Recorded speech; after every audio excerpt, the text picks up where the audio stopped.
श्रीमते रामानुजाय नमः। श्रीमते निगमान्तमहादेशिकाय नमः। श्री चिरञ्जीवी रामायणम्।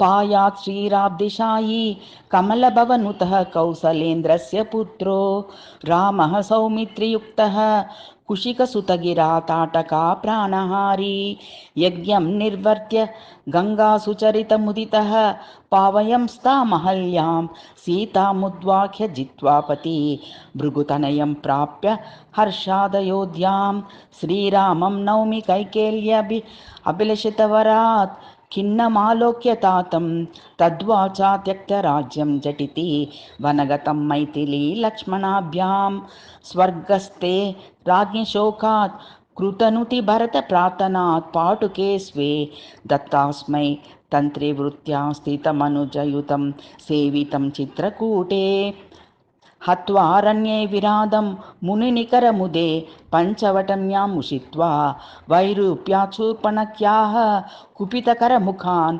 ध्वंसयित्वार्धयामं मारीचं मर्दयित्वा दशवदन ह्यतां तत्र सीतामदृष्ट्वा दग्ध्वा क्रुद्धं कबद्धं शबरिवनितया पूजितं राममीडे पंपातीरे हनुमत् पटुतरवचना दृश्यमूकं च गत्वा कृत्वा सुग्रीवसख्यं निशितचरवरै सप्तसालाञ्च भित्त्वा हत्वा सुत्रामपुत्रं दिनकरजनुषस्तस्य राज्यं च दत्त्वा तेनानीतैः कपीशैर्विजित सकलभूमण्डलं राममीडे सेतुं बद्ध्वा समुद्रे सकलबलयुतं रावणं कुम्भकर्णं हत्वा तत्पुत्रवर्गं तदनुजमभिषिच्यात लङ्काधिनाथं सीतां लब्ध्वाग्निशुद्धां सकलसुरनुतं पुष्पयानाधिरूढं सुग्रीवाद्यैरुपेतं